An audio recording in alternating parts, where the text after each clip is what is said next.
Hello friends, welcome to MD सीमाई के साथ। चलिए आज आप लोगों को एक नंबर के प्रश्न बनाने जा रहा हूँ जो परीक्षा के लिए वेरी वेरी इंपॉर्टेंट क्वेश्चन है। चलिए देखिए, कह रहे हैं कि चरों को आरोही या अवरोही क्रम में रखने पर बीच वाले चर का मान होता है। ध्यान दीजिए, माध्य होगा, माध्य नहीं होगा, क्योंकि माध्य बीच का मान नहीं होता है। माध्य में होता है आंकड़ों का योग बटा आंकड़ों की संख्या, माध्यिका यही आपका हो जाएगा।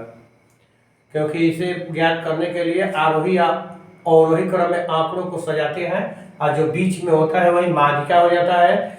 और नहीं तो बीच में यदि 2 को आता है तो दोनों को जोड़ करके 2 से डिवाइड कर देने पर माध्यिका हो जाता है। √5 एक संख्या है, तो जैसे कि जानते हैं कि √5 को p/q के रूप में नहीं लिख सकते हैं, तो ये जो है अपरिमेय संख्या हो जाएगी। किसी बाह्य बिंदु से वृत्त पर खींची गई स्पर्श रेखाओं की लंबाई होगी। किसी भी बाहरी बिंदु से स्पर्श वृत्त पर खींची गई जितनी स्पर्श रेखाएं होती है, माने बाहरी बिंदु से, तो कितनी स्पर्श रेखा होगी किसी बाहरी बिंदु से, तो बाहरी बिंदु यदि 1 होगा तो उससे वृत्त पर 2 स्पर्श रेखाएं खींची जाएगी और दोनों की लंबाई समान होगी। चलिए, एक शंकु की ऊंचाई 24 सेंटीमीटर, आधार का व्यास 12 सेंटीमीटर है, तो शंकु का आयतन होता है, शंकु का आयतन का सूत्र होता है 1/3 πr²। तो r आपका कितना है, यहाँ पर व्यास है, तो r कितना होता है, व्यास के आधा, πr², h होता है, h हो गया 24। तो चलिए इसको हम घटा देते हैं, तो घटा देंगे तो ये हो जाएगा हमारा कितना, 12। और इसके में कितना हो गया, ये 36 हो गया ना, तो 36 गुना 12। अब पाई अभी छोड़ देते हैं, पाई बाद में लगा देंगे। चलिए ऐसे गुना कर देते हैं, 6 दूनी 12 की 2 हासिल 1। तो इसमें क्या होता है कि 6 दूनी 12 आपका एको नहीं आ रहा है क्या, तो ध्यान दीजिएगा, जहाँ पर हम 3 से कटाए हैं, तो 3 से कटाए हैं तो ये 8 हो जाएगा और 3 के 24 है, यहाँ पर हो जाएगा 36। तो 6 के बाद 6 बार पड़ेगा तो 36 हो जाएगा, और 36 गुना यहाँ पर क्या हो जाएगा आपका 8 हो जाएगा। अब 8 हो जाएगा तो 6 8 48 की 8, यहाँ पर 2 में 8 आया है, 4 हो गया, और 3 का 24 है, और 4 28, यानी ये आपका हो गया। अब अगला क्वेश्चन कर रहा है कि π+2 है, तो π+2 क्या होगा, क्योंकि पाई क्या है, अपरिमेय संख्या है, तो एक अपरिमेय संख्या और एक परिमेय संख्या का जो क्या होता है, अपरिमेय होता है। कोई अपरिमेय है क्या, यहाँ पर है, तो यह अपरिमेय हो जाएगा। अब cos π/3 का मान होगा, तो cos π/3 यानी cos पाई का मान इसमें त्रिकोणमिति में कितना रखते हैं, 180, 180/3, तो 180/3 को बनाइएगा तो 60 डिग्री हो जाएगा, यानी cos 60 डिग्री। cos 60 डिग्री किसका मान होता है, sin 30 डिग्री का मान। तो sin 30 डिग्री का मान कितना होता है, sin 0 डिग्री बराबर कितना, sin 0 डिग्री बराबर 0, sin 30 डिग्री 1/2, तो यहाँ पर आपका 1/2 हो गया। अब एक बहुपद है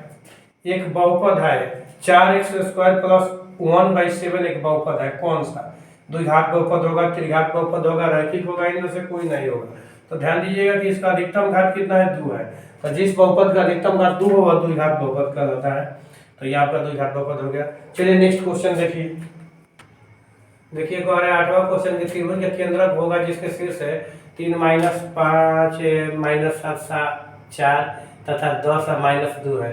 आपसे क्या पूछा, केंद्रक का निर्देशांक पूछ रहा है, तो ध्यान दीजिए केंद्रक के निर्देशांक के लिए फॉर्मूला होता है कि तीनों का योग बटा 3, यानी इसका जैसे फॉर्मूला आपको याद नहीं तो x1 + x2 + x3/3 होता है x वाला में, और y1 + y2 + y3/3 इसमें भी होता है, बटा 3 इसमें भी होता है, यही आपका निर्देशांक होता है। तो चलिए जोड़ते हैं यहाँ पर 3 गो, अब -7 है ना, तो जोड़िएगा तो -4 हो जाएगा, -4, और यहाँ पर कितना है 10 है, तो आपका 6 आ गया, 6/3 यानी हो गया 2। पहला आपका 2 आया, तो 2 इसमें भी आ रहा है, 2 इसमें भी आ रहा है। अब चलिए देखते हैं इसमें कितना आता है, इसका हो जाएगा -5 है +4 यानी -1 है, और यहाँ पर 2 है -2, तो -3 हो गया, -3 बढ़ते नहीं 1, 2 और -1 यानी सी हो जाएगा। एक समकोण त्रिभुज की ऊंचाई आधार से 7 सेंटीमीटर कम है, ध्यान दीजिएगा कि ऊंचाई जो है आधार से 7 सेंटीमीटर कम है, तो यदि आधार जो है हमारा x हो जाएगा, तो x हो गया तो ऊंचाई हो जाएगा इतना, कितना x - 8, छोटा छोटा लिख दिया, नहीं दिखाई पड़ेगा, चलिए थोड़ा सा बड़ा कर देते हैं, देखिए हमारा क्या है कि एक और एक समकोण त्रिभुज की ऊंचाई आधार से 7 सेंटीमीटर कम है, तो आधार हम x मान लेते हैं, ऊंचाई मान लेते हैं x माइनस 7, इसके बाद में कोण हो जाता है 13। तो पाइथागोरस प्रमेय क्या होता है कि कोण के स्क्वायर अन्य दो भुजाओं के स्क्वायर यानी वर्गों के योग के बराबर होता है। यह जो आपका पाइथागोरस प्रमेय पाइथागोरस की थ्योरी है, तो इसके आधार पर आप देखिएगा, इसको शॉर्ट में कीजिएगा तो ये x के स्क्वायर हो जाएगा और यहाँ भी x के स्क्वायर हो जाएगा और माइनस 7 दूना 14 इंटू x कितना हो जाएगा 14x, फिर हो गया 7 49 प्लस हो जाता है इसके बाद में 169। तो ध्यान देते हैं कि यहाँ पर 2x स्क्वायर तो हमारा हो गया और इसके बाद माइनस 14x भी हो गया। और ध्यान दीजिएगा इसको यदि हम इधर लाते हैं तो हमारा क्या हो जाएगा 49 और माइनस 169 यानी 120 हमारा माइनस में हो जाएगा, चलिए 0 हो जाएगा। अब इसमें क्या होगा कि यहाँ से हम 2 कॉमन ले लेंगे तो x square minus 7x minus 120 equal to 0। अब देखिएगा कि 12 और 7 क्या हो जाएगा यहाँ पर, इसको हम लेते हैं तो जैसे कि मान लीजिए हमारा माइनस में हो गया 12 प्लस में कितना हो जाएगा 5। अभी दोनों का जब कैलकुलेशन करेंगे तो कितना हो जाएगा 12 5 60 हो जाता है ना, 12 5 60।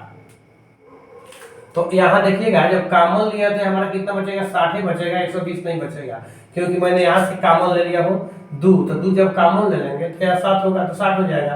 अब हमारा हो गया 12 5 60 और दोनों को जोड़ने पर माइनस 7 आना चाहिए, दोनों को जोड़ने पर माइनस 7 आना चाहिए।